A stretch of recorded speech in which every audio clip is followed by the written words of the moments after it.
कहानी शुरू होती है एक ऐसे दंपत्ति से जिनके नाम है अली और जारा। ये दोनों एक अस्पताल के वेटिंग रूम में उदास बैठे हैं। कई सालों से उनकी एक ही तमन्ना है कि उनके घर में बच्चे के किलकारे गूंजे, मगर ये ख्वाहिश पूरी नहीं हो पा रही है। डॉक्टर उनकी सारी जांच करके कहता है कि सब कुछ सामान्य है, शायद जारा का तनाव इसकी वजह हो सकता है। वो सलाह देते हैं कि दोनों को खुश रहने की कोशिश करनी चाहिए, मगर जारा और अली की जिंदगी जैसे खुशियां ही गायब हो चुकी हो। एक रात जारा अली से कहती है क्यों न वे किसी अनाथ बच्चे को गोद ले। वो एक अनाथ आश्रम कार्ड दिखाती है जो उसे अस्पताल में किसी ने दिया था। अली को ये विचार पसंद नहीं आता है क्योंकि उसे लगता है कि वो शायद किसी और के बच्चे को उतना प्यार नहीं दे पाए। फिर भी जारा की खुशी के लिए वो अगले दिन उनके अनाथ आश्रम को ले जाता है। वहाँ वे आश्रम के इंचार्ज मिसेज खान से मिलते हैं। जारा उन्हें अपनी कहानी बताते हुए भावुक हो जाती है। एक हादसे के बाद वो मां नहीं बन सकती। मिसेज खान का ज्यादा सवाल नहीं करती है और उन्हें आश्रम दिखाती है। आश्रम में जारा की नजर एक छोटे से लड़के पर पड़ती है जो बाकी बच्चों से अलग है। वो सूट और टोपी पहने हुए है, मानो कोई छोटा सा व्यापारी हो।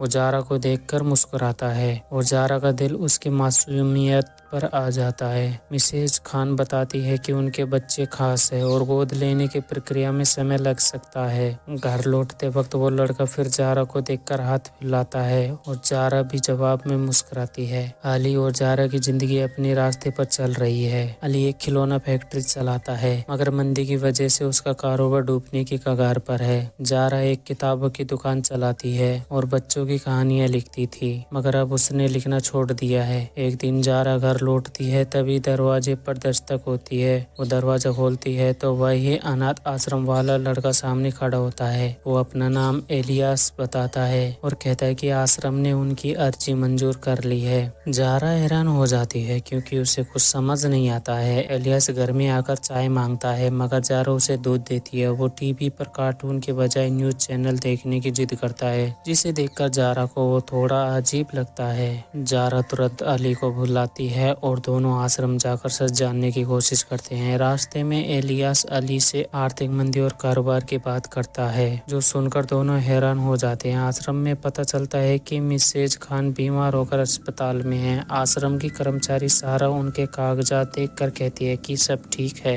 और जब तक मिसेज खान ठीक नहीं होती है एलियास उनके साथ रह सकता है। जारा खुश हो जाती है, मगर अली को ये फैसला पसंद नहीं आता है। घर लौटते वक्त एलियास कार में गाना गाने लगता है और दोनों को भी गाने के लिए कहता है। जारा की हंसी छूट जाती है और अली भी थोड़ा मुस्कुराता है क्योंकि कई सालों बाद जारा इतनी खुश दिख रही है। घर पर एलियास की हरकतें जारा को हंसाती है, मगर अली उसे पूरी तरह स्वीकार नहीं कर पाता। एक रात एलियास जारा को उदास देखकर उसे कहानी पढ़ने को कहता है। जारा उसे एक बच्चों की किताब पढ़ाती है और एलियास उसके पास ही सो जाता है। अली की फैक्ट्री की हालत और खराब हो रही है। बैंक उसे लोन देने से मना कर देता है क्योंकि उसने पहले ही बहुत कर्ज ले रखा है। उधर जारा और एलियास एक बगीचे में घूमने जाते हैं जहां एक रहस्यमयी शख्स यूसुफ उनसे बात करता है। वो 15 मई 2007 की तारीख का जिक्र करता है, जिसे सुनकर जारा चौंक जाती है, मगर वो उसका मतलब नहीं बताती। एलियास धीरे धीरे अली और जारा की जिंदगी में खुशियां लाने लगता है। एक दिन वो जारा को बहला कर अली की फैक्ट्री ले जाता है और फिर उन्हें एक थीम पार्क में ले जाता है जहाँ वे ट्रेन की सवारी और रेस का मजा लेते हैं। अली को पहले तो ये सब अच्छा नहीं लगता, मगर एलियास की मासूमियत उसे भी आसानी लगती है। वो जारा के साथ पुरानी यादें ताजा करता है और दोनों सालों बाद एक दूसरे के करीब आते हैं।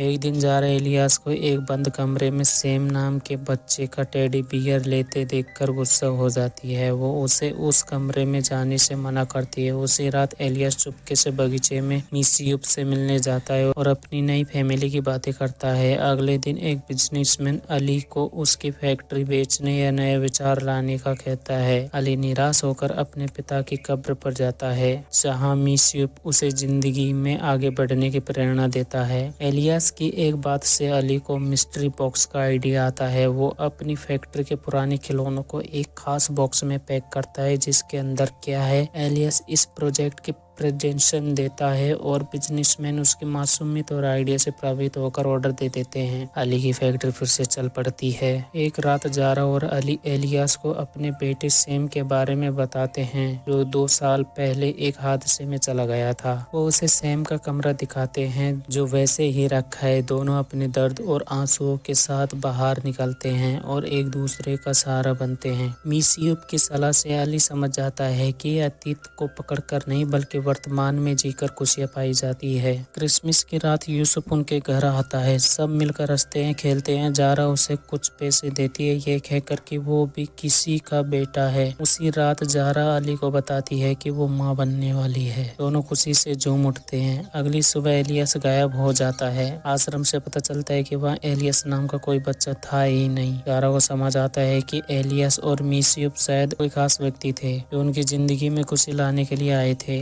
आखिर में अली और जारा अपनी नन्ही बेटी के साथ खुशहाल जिंदगी जीती हैं। एक दिन जारा को लगता है कि एलियस उन्हें देखकर मुस्कुराया और फिर गायब हो गया। कहानी खत्म होती है एक संदेश के साथ कि जिंदगी में दुखों को पीछे छोड़कर नई शुरुआत करना जरूरी है।